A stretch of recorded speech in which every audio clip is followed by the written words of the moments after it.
You're squeezed into a windowless conference room in San Jose, tech bros pitching startup ideas with buzzwords flying like laser beams, disrupting ecosystems, leveraging blockchain synergy. Pein watches, smartphone trembling in his pocket, trying not to vomit on the rhetoric. How does this glittering tech circus keep spinning when so much sounds like smoke and mirrors? That question won't let go. It's the dark pulse behind every hype train whistle in Silicon Valley. In Silicon Valley, grinding nonstop isn't dedication, it's a ritual. But beneath the shiny surface, it's a trap. Here's what Corey uncovered about this relentless work culture. Corey shared an apartment in San Francisco with a programmer named Akhil, who slept on a rented mattress between code marathons and venture meetings.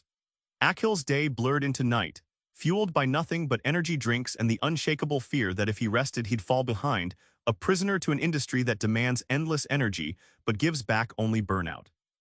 This isn't just work, it's an addiction dressed as passion, like a slot machine flashing rewards at every line of code. The Valley culture convinces you that you're free if you hustle nonstop, ignoring that you're actually chained to an invisible clock ticking down your sanity. It's the perfect con. Sell the illusion of autonomy while running workers ragged. Here's the sick twist: exhaustion becomes a trophy. Walking into a meeting bleary-eyed from 72 straight hours, you earn respect, proof you're all in. It burns out bodies but fattens egos, transforming self-destruction into a twisted badge of honor. For an industry promising revolutionary change, it's stuck in brutal, archaic work rituals. Silicon Valley shouts it's disrupting everything: banking, health, even government. But Corey's insider view reveals a shaky house of cards, propped by hype, not real change. At a convention in San Jose, Corey sat through a pitch where a startup promised to revolutionize dating with AI algorithms. But their demo was just a glorified Tinder clone with glitzy jargon. Investors clapped, blinded by jargon parachutes. Real innovation? Optional. It's disruption by talk, not actual impact. Imagine disruption like a flashy magician's act, dazzling but mostly smoke. Startups often craft products nobody asked for, solving problems invented just to fit a funding narrative. It's like selling a Swiss Army knife with 78 tools when all you really need is a screwdriver. The tech boom creates needs to feed itself, not us. Behind all this noise is a deeper agenda, shaping the future to fit Silicon Valley's worldview. These entrepreneurs push visions of society optimized for efficiency and data extraction, sidelining messy democracies and inconvenient ethics. The disruption soundtrack drowns out the truth that power consolidates in echo chambers, not in liberation. Corey's real breakthrough wasn't the flashy founders. It was the programmers and assistants quietly trapped inside the machine, their lives controlled by endless work cycles. Pein met a young developer named Mia, whose life was run like clockwork by her employer.